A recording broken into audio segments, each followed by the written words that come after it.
FTP நேயர்களுக்கு வணக்கம். இன்று நம்முடன் ஐயா ரவீந்திரன் இணைஞ்சிருக்கார். சார் வணக்கம் சார். வணக்கம் சார்.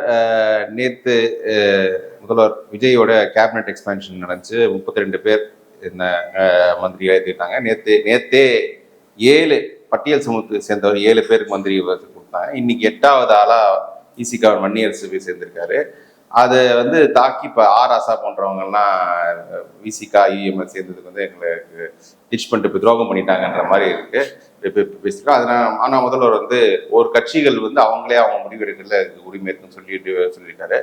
ஸோ இவங்க பண்ணது சரியா தப்பா, அதுக்கு திமுக ரியாக்ட் பண்றது ரெண்டு ஆஸ்பெக்ட். ஒன்று, முதல்ல நான் விஜய் 8 அட்டவணை பிரிவு சோதரர்களை அமைச்சராக்குறதுக்கு அவருடைய பாராட்டுகளை சொல்லிக்கிறேன். ஏன்னா தமிழ் மண்ணில் இந்த இஷ்யூவை ஒரு நான் ஷெட்யூல் காஸ்ட் பர்சன் ஆக்ட், ஒரு ஓபிசியில இருந்து இதை அஜிடேட் பண்ணி பெரிய அளவில் பேசிட்டு வந்த நான் தாங்கிறது தமிழுக்கு ஒரு நல்ல உலகம் தெரியும். பாசிட்டிவ் சோஷியல் ஜஸ்டிஸ் பிளான்ல சடையன் கோவிந்தன் சிபிஎம் ஜெனரல் செக்ரட்டரியா கேரளாவில் இருந்திருக்காரு. அவங்க 10 விழுக்காடு தான் அட்டவணை பிரிவு மக்கள். Ottapalam KR Narayanan powerful minister ஆகி பிரசிடென்ட் ஆஃப் இந்தியாவாக்கு கேரளாவில் இருந்து வந்திருக்கிறாரு. சங்கரானந்த் பவர்ஃபுல் மினிஸ்டர் ஆட்டு கர்நாடகாவில் இருந்தார். தென் இவர் மல்லிகார்ஜுன கார்கே அவர் ஏசிசி பிரசிடென்ட் வரக்கூடிய அளவுக்கு, சிஎம் ஃபோல்ட்ஸ் அவர் பவர்ஃபுல் லீடரா ஸ்டேக் கிளைம் வைக்கக்கூடிய அளவுக்கு பரமேஸ்வரா, அஞ்சய்யா ஆந்திராவிலன்னு இந்த ஷெட்யூல் காஸ்ட் பீப்புள் ஜெகநாத் பகாடியா இருந்தாலும் சரி, மற்ற மாநிலங்களில் சிஎம் ஆட்டு ஷெட்யூல் காஸ்ட் ராம்சுந்தர் தாஸ் போன்றவங்கெல்லாம் இருந்ததை ஒரு வரலாற்று ரீதியாக தமிழ்நாடு ஷெட்யூல் காஸ்ட் இல்லை, திமுக அதிமுக ஓபிசி பார்ட்டியா இருக்குது, ஓபிசி சென்ட்ரிக் பார்ட்டியா இருக்குங்கிறத பல ஆண்டு காலமாக பேசி வந்தவன் நான். அதை இன்னைக்கு செயல் வடிவம், அந்த மாற்று அரசியலுக்கான செயல் வடிவத்தை நம்ம மாறுபட்ட கருத்து நமக்கு இருந்தாலும் இந்த இஷ்யூவில் செயல் வடிவம் கொடுத்த முதல்வர் விஜய்க்கு என் பாராட்டுகளை தெரிவிச்சுக்கிறேன். அடுத்து நீங்க கேட்டது விசிகா நிலைப்பாடு. அவங்களுக்கு இப்படி ஒரு வாய்ப்பு எப்படி வரும், என்னைக்கு வரும்? இன்னைக்கு மும்முனை போட்டியாகி 3 ஃபோல்ட்ஸ் ஆகி, first Vijay, second Stalin, third எடப்பாடிங்கிற ஒரு சூழல். இதுல ஒரு பேலன்சிங் ஓட்டோட சீமான் இருக்கிறாரு, அவரும் நம்பிக்கையோட இருக்கிறாரு. ஓகே, எம்எல்ஏ சீட்டு கன்வென்ஷன்ல 3 பார்ட்டிஸ் தெளிவா இருக்கும்போது 2 சீட் இருந்த இவரு திருமாவ கூட சிஎம் சான்ஸ் வருத. இந்த பாலா போன பாஜக எதிர்ப்பு, மண்ணாங்கட்டி எதிர்ப்பு, திருப்புலி எதிர்ப்பை பேசிதானே அது இல்லாம போகுது திருமாவுக்கே. அப்ப கன்சிராமெல்லாம் இதை யூட்டிலைஸ் பண்ணிடுவார். அப்போ சீமான் இவரு திருமாவுக்குள்ள சிஎம் சான்ஸே பாஜக எதிர்ப்புங்கிறத தானே கம்யூனிஸ்ட்காரங்க கட்டையை போடுறாங்க. ஓகே, எனிவே, இந்த எல்லா அரசியல் இதுகளுக்கும் ஒரு பெரிய அளவுல தலித் எம்பவர்மெண்ட் வர்றதை பாஜக எதிர்ப்புங்கிற புள்ளி தான் அங்க காலி பண்ணுது.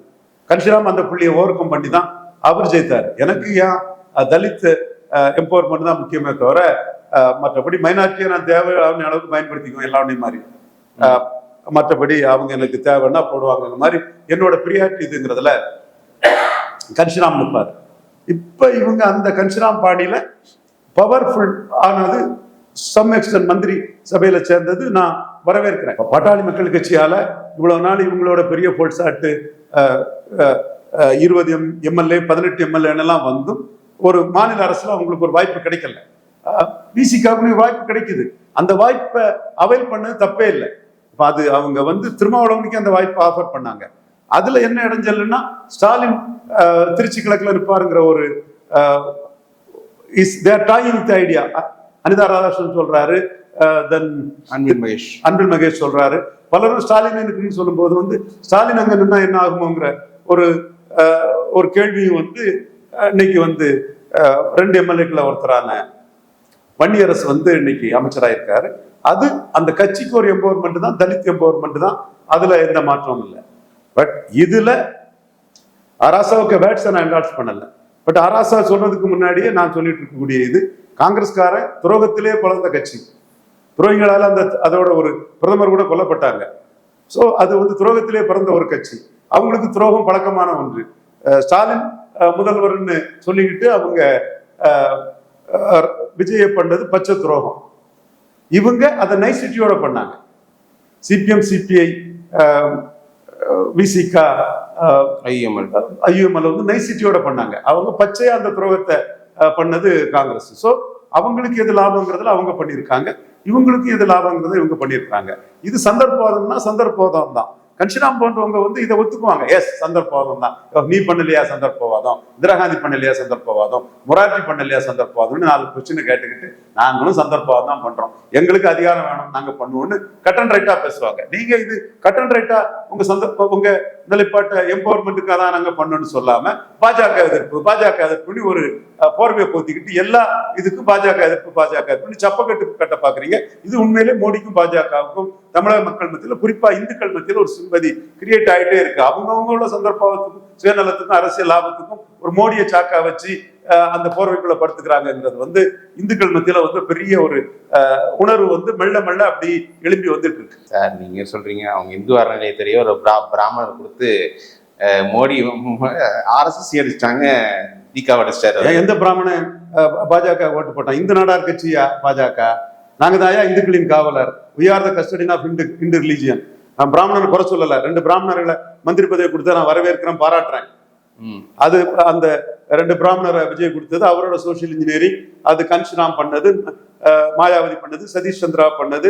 உடனே அங்க யூபியில பிராமணர் எல்லாம் போனது இந்துத்துவா போயிட்டாரா? ராஜ்புட் இல்லையா, குர்மி இல்லையா, கோரி இல்லையா, ஜெய்ஸ்வால் இல்லையா? அதே மாதிரி தமிழ்நாட்டிலேயே இந்துக்களின் காவலர்னா இந்துக்களின் தந்தை ஐயா தாழ்லிங்க நாடார் தான். சங்கராச்சாரியார் கைதுக்கே 13 பேர் தானே வந்தாங்க. கூடுதல் வரணும்னு என் கருத்து. தாழ்லிங்க நாடார் அறிக்கை விடும் போது லட்சக்கணக்கானவர் வந்து நெஞ்சு நிமிதி குண்டடிப்பட்டி சாகல. பிராமண சமுதாயத்துக்கு அங்க கொடுத்ததை நான் வரவேற்கிறேன், அது வேற விஷயம். பிராமண சமுதாயத்துக்கு 2 பேர் கொடுத்துட்டாலே அப்போ நீங்க வாஜ்பாய் காலத்துல பிராமணன் எங்க ஓட்டு போட்டான்? இந்திரா காந்திக்கும் ராஜீவ் காந்திக்கும் தானே ஓட்டு போட்டான். அந்த மண்டல் இது வந்து ஒரு இஷ்யூ வந்த பிறகுதானே, அத்வானி ரத யாத்திரை பிறகு தானே காங்கிரஸ்ல இருந்த பிராமணர்களே பாஜகவுக்கு வந்தாங்க. ஸோ இது நீங்க பிராமின் வேற, இந்துத்துவா வேற. இந்துக்களின் கஸ்டடியன் இந்துக்களின் தந்தை தாழ்லிங்க நாடார் தான். அது நியாயமான இந்து உணர்வுகள பிராமணன் ஒத்துக்குவான், ஜாதி உணர்வுகள பிராமணன் ஒத்துக்காம இருக்கலாம். இதுதான் யதார்த்த உண்மை தமிழ்நாட்டில். சரி, ஓகே சார். இப்போ வந்து நீங்க இது மாதிரி பேசும்போது விசிகா நிலைப்பாடு இந்த 2 MLA அவருக்கு ஆஃபர் பண்ண எடுக்கிற என்ன தப்பு அப்படின்னு சொல்றீங்க. ஆனா முன்னாள் முதல்வர் ஸ்டாலினும் அவங்க ஒவ்வொரு கட்சியும் அவங்க நிலைப்பாடு எடுக்கிறதுக்கு உரிமை இருக்குன்னு சொல்றாரு.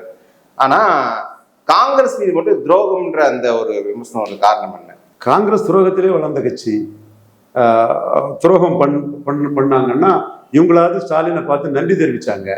இப்போ கூட ஒருவேளையில ஸ்டாலின் இங்க திருச்சி கிழக்குல நின்னா இந்த 4 கட்சிகளுமே நாங்க இந்த மந்திரி சபையில தாவேக்கால இருந்தாலும் திருச்சி கிழக்குல ஸ்டாலின் ஆதரிப்புன்னு சொல்றதுக்கும் வாய்ப்பு உண்டு. காங்கிரஸ் அப்படி இல்லை. காங்கிரஸ் வந்து பச்சை சந்தர்ப்பத்துல தான் இருப்பாங்க. இப்ப வந்து எடப்பாடி காங்கிரஸுக்கு ஆஃபர் பண்றாரு. விஜய் பதவிக்குள்ளாக போகல, ரத்து பண்றாரு. he alone knows the reason. என்னை பொறுத்தவரை அவரு ராகுல் காந்திக்கும் வேணுகோபாலுக்குமே அங்க முக்கியத்துவம் இல்லாத போது நம்ம என்னத்துக்குன்னு போயிருக்கலாம், நினைச்சிருக்கலாம்.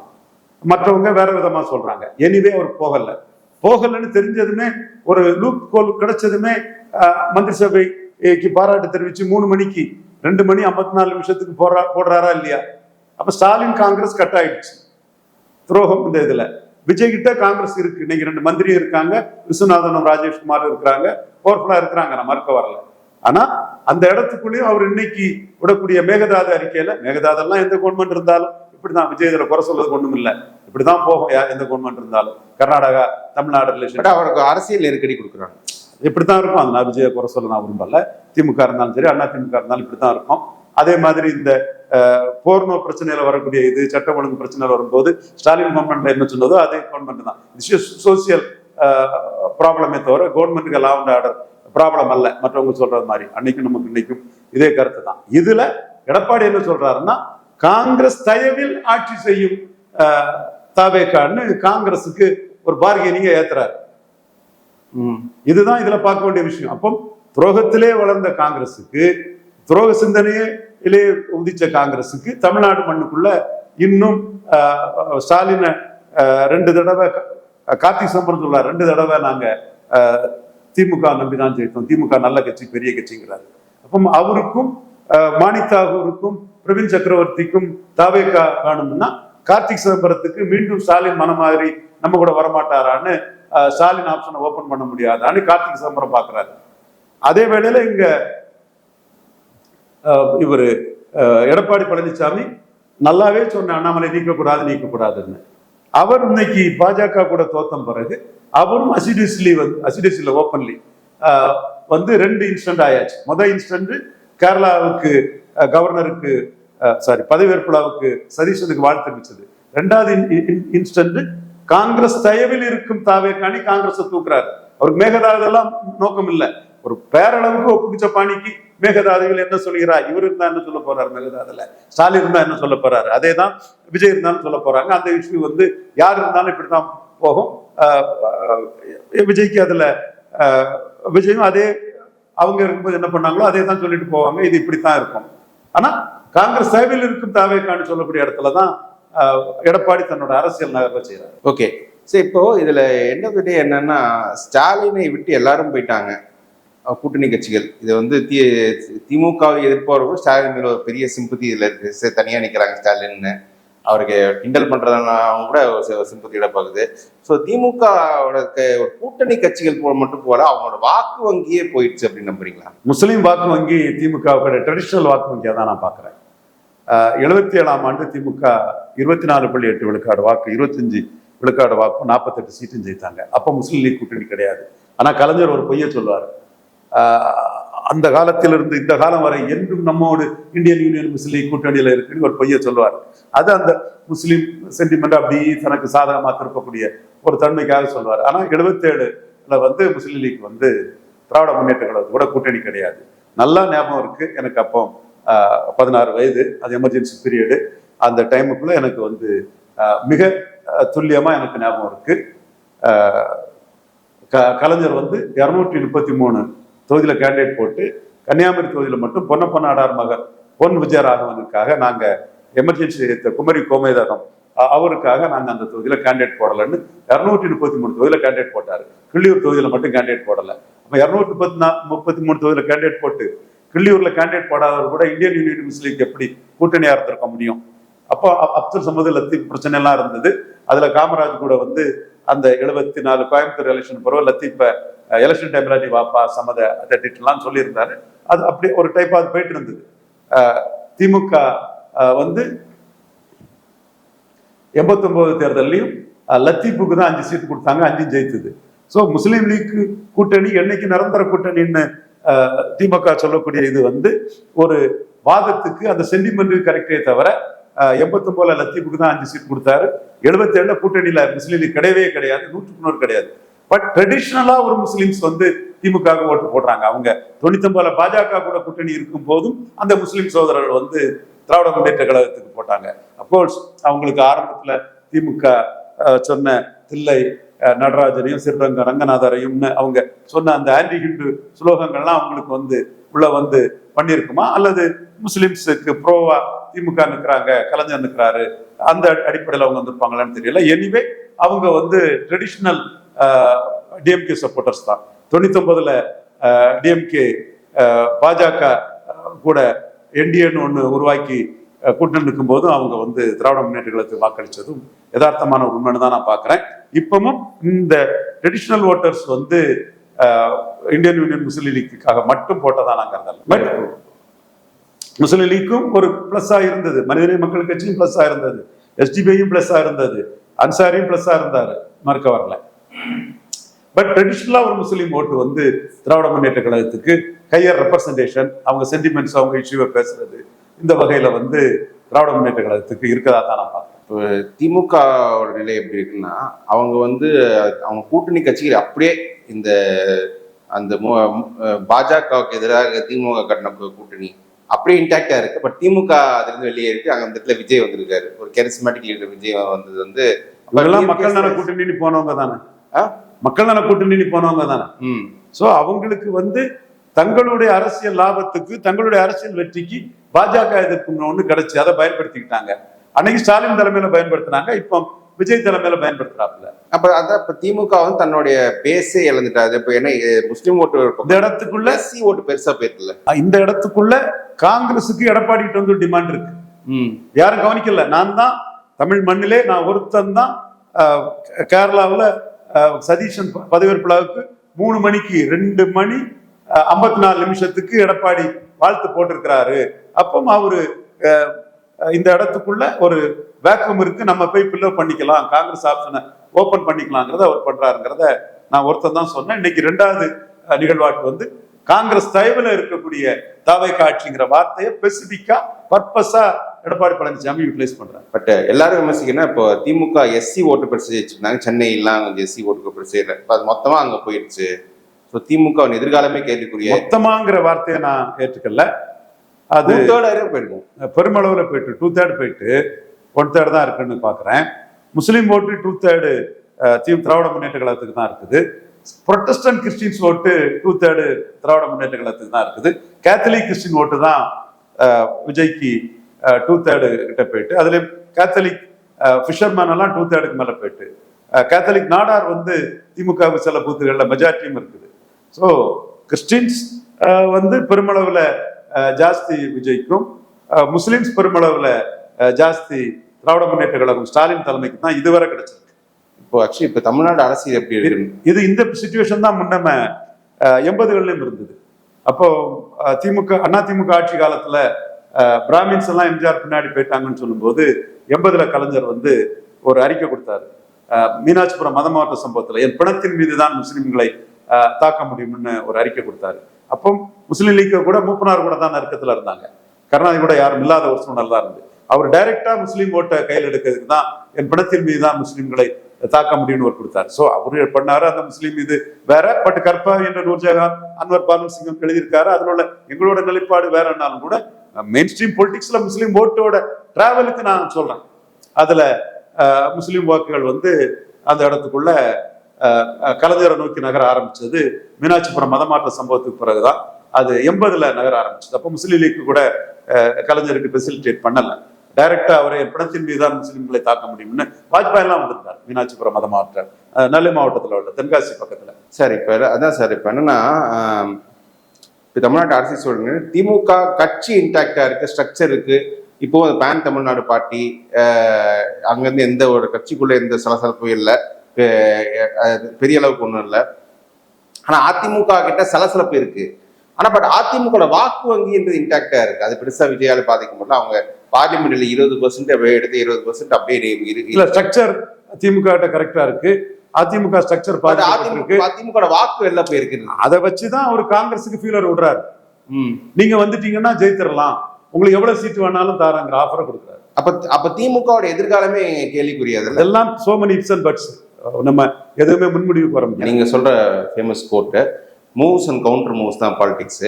நேற்று ஒரு விஜய் வந்து அசத்தலான மூவ் பண்ணிட்டாரு, அட்டவணை பிரிவு மக்களுக்கு பெரிய அளவுக்கு எம்பவர்மெண்ட் கொடுத்துருக்காரு. இதுக்கு கவுண்டர் மூவ் வந்து ஓபிசி கன்சால்டேஷன் தான். ஓபிசி கன்சால்டேஷன் பண்ணக்கூடிய அபிலிட்டி திமுக ட்ரெடிஷனலா இருந்தது இல்லை, அது அதிமுகவோட ஃபார்முலா. அதுதான் அதை எடுத்து 2வது இருக்க இதுக்கு கவுண்டர் மூவ் தான். இதுதான் எப்படி முன்முடிவுக்கு வர வேற கவுண்டர் மூவ்ஸ் இருக்கு, வேற கவுண்டர் மூவ்ஸ் இருக்குது. பட் விஜய் பண்ணது அட்ராக்ட்லி சூப்பர் மூவ், அது எந்த மாற்றமும் இல்லை. ஒரு அதிரடியா 8 அட்டவணை பிரிவு அமைச்சருங்கன்னா நான் பாராட்டுறேன், போட்டுறேன், அதுல எந்த மாற்றமும் இல்லை. we are true to our ideology. நாம பேசுனது இன்னைக்கு செயல் வடிவம் பெறுதுன்னா அது நம்ம அதை முழுமையா பாராட்டுறோம். பட் கவுண்டர் மூவ்ஸ் இதுதான் இல்லை, அது ஒவ்வொரு கட்சிக்கும் ஒவ்வொரு கவுண்டர் மூவ்ஸ் இருக்கும். அது காலம் நேரம் வரும்போதுதான் அந்த கவுண்டர் மூவ்ஸ் வெளிவரும். இப்போ அவர் வந்து ஆரம்பத்துல பண்ணியிருக்காரு, ஜோரா பண்றாரு பல விஷயங்கள். டெண்டர் இவரு ஆதவர்ஜுனாவுக்கு பேட்டியில பார்ட்டி ஃபண்ட் PF அது கிடையாதுங்கிறதெல்லாம் சொல்றாரு இல்லையா, இதெல்லாம் வரவேற்கிறோம் நம்ம. பட் இது வந்து ஆரம்ப இதுதானா, சஸ்டெயின் பண்ணி நிற்பாங்களாங்கிறத ஒரு 6 மாசம் பார்த்துக்கிட்டு நம்ம கமெண்ட்ஸை நம்ம சொல்லலாம். எந்த இதுக்குமே காமராஜ் வந்து அண்ணா அரசுக்கு வந்து 6 மாசம் பேச மாட்டேன், எப்படி பண்றாங்கிறத பாக்குறங்கிறதுக்காக பேசாம இருந்தாரு. ஸோ அந்த மாதிரி இவங்களோட செயல்பாட்டுக்கு ஒரு 6 மாசம் நம்ம பொறுத்திருந்து பார்ப்போம். இப்போ அது மட்டும் இல்லை, லாகாக்களும் தாவேக்காவை சேர்ந்த அட்டவணை பிரிவு சோதரர்களுக்கு வந்து நல்ல லாகாக்கள் கொடுத்துருக்காங்க. அதுவும் நம்ம திராவிட கட்சிகள்னா அது ஓபிசி பார்ட்டி தான். திமுக அண்ணா திமுக ஓபிசி பார்ட்டி தான். எம்ஜிஆர் முத்திரையர்களுக்காக பசும்பன் முத்துராமலிங்க மாவட்டம் அணி வச்சாருன்னா, கலைஞர் வந்ததும் உங்களோட நான் பெரிய ப்ரோ தேவராக்கம் ப்ரோ ஓபிசி முக்குலத்தாராக்காக முத்துராமலிங்கம்னா தெரியாது எந்த முத்துராமலிங்கம்னு கேட்பான்னு அதை வச்சுதான் எம்ஜிஆர் ஜெயித்துட்டு இருந்தாரு. அது வேற விஷயம். இவர் வந்து பசுமன் தேவர் திருமகன் வச்சாரு 89 வந்ததும். தேவர் திருமகன்னா தான் தேவரை தெரியும், முத்துராமலிங்கம்னா தெரியாதுன்னு அந்த அப்பீஸ்மெண்ட் பொலிட்டிக்ஸை கலைஞர் பண்ணாரு. ஜெயலலிதா ஆட்சிக்கு வந்து அது என்ன பெரிய தேவர் திருமகன், பசுமன் முத்துராமலிங்க தேவர் மாவட்டம்னு வச்சாங்க. அதுல பேக்கிங் கம்யூனிட்டி பொலிட்டிக்ஸும் அதுல வந்து எம்ஜிஆர் கருத்தையை தூர தூக்கி போட்டுக்கிட்டு முத்துராமலிங்கன் எம்ஜிஆர் வச்சதை தூக்கி போட்டுக்கிட்டு சசிகலா இருக்கிறாங்க நான் தேவர் வைப்புங்கிற ஒரு பொலிட்டிக்ஸ் இருந்தது. ஸோ ஒவ்வொரு இதுவும் வந்து ஒவ்வொரு பார்வையில போகும். 2011 ஜெயலலிதா வந்ததும் டிஎன்பிசி மெம்பர் எனக்கு தான் தரணும், அதுதான் ப்ராமிஸ் பண்ணியிருந்தாங்க. சசிகலா தரப்பு உள்ள பூந்துக்கிட்டு ஃபர்ஸ்ட்ல வந்ததுன்னு ஒரு நாடாருக்கு டாடா லேண்ட் அக்விசிஷன் சோனியாவையும் கருணாநிதி மீறி முறியடிச்சு கொடுத்துட்டாங்கிறதுக்காக கொடுத்தா ஒரு நாடாருக்கு வெற்றி ஆயிரும் அங்கிற மாதிரி ஒரு சூழல் வரும்போது அது அவங்க கட்டையை போடுறாங்க. பட் வந்ததுமே அவங்க வந்து 91 ஆட்சிக்கு வந்ததுமே பசுமன் முத்துராமலிங்க தேவர் மாவட்டம்னு நாங்க பேக்கிங் கம்யூனிட்டி நாங்க இருக்கோங்கிறத எம்ஜிஆரை மீறி மேனிஃபெஸ்ட் பண்றாங்க. இது ஒவ்வொருத்தரும் ஒவ்வொரு காட்டுறதுதான். அந்த இடத்துக்குள்ள இன்னைக்கு விஜய் வந்து 8 அட்டவணை பிரிவு மக்களை அமைச்சரவையில் சேர்க்கிறான்னா உளமாற பாராட்டுறோம். அந்த பொலிட்டிக்கல் சர்க்கிள் வந்து ஃபர்ஸ்ட் முதலியார் ரெட்டியார் அந்த அப்பர் இது, அடுத்து ஓபிசி, அடுத்த சர்க்கிள் வில் கம் ரவுண்ட்னு பலமுறை சொல்லியிருக்கோம். அந்த சர்க்கிள் வந்தே தீருன்னு தான் நான் சொல்லியிருக்கிறேன். அது நம்ம வரணும்னு எதிர்பார்த்தோம், வரணும்னு சொன்னோம். தாளக்கடப்பாதை தற்காப்பதை தர்மங்கள் ஐயா வைகுண்டர் வழியில வந்தவங்க அதை என்னைக்குமே நம்ம பேசணும். அதற்கான பல முன்னெடுப்புகள் பல செயல்பாடுகள் இமானுவேல் சேகரன் மாவட்டம் தேவேந்திர குல வேளாளர்களை முன்னெடுத்ததுனாலும் சரி, சகோதரர் தோல் திருமா வெற்றி வீரர் பரையர் தான் வின்னர்ஸ்ங்கிறத சொன்னதுனாலும் சரி, எல்லாமே இன்னைக்கு ஒரு முழு வடிவம் பெற்றி விஜய் ரூபத்துல வந்திருக்குன்னா விஜய் நம்ம அந்த இடத்துல பாராட்டிட்டு போறதுல நமக்கு எந்த தயக்கமும் இல்லை. பட் நம்மளோட அரசியல் நிலைப்பாடு மோடிக்கு எம்பி கொண்டு வரதுக்கு என்னங்கிறதா நம்ம யோசிப்போம், சிந்திப்போம், செயல்படுவோங்கிறது வேறனாலும் கூட விஜயோட இந்த பாசிட்டிவ் சோசியல் பிளான்ல நம்ம முழுக்க பாராட்டுறோம். அதே மாதிரி ஒரு சில ஆதரவு நான் சொல்றதும் உண்மையிலே அது ஒரு 6 மாசம் செயல்பாட்டுக்குள்ள இருந்தா மனசார பாராட்டும், 6 மாசம் டைம் கொடுத்து பாராட்டும். ஓகே, சரி சார், நன்றி. கேள்வி பதில் சொல்ல நன்றி sir. Thank you sir, thank you sir.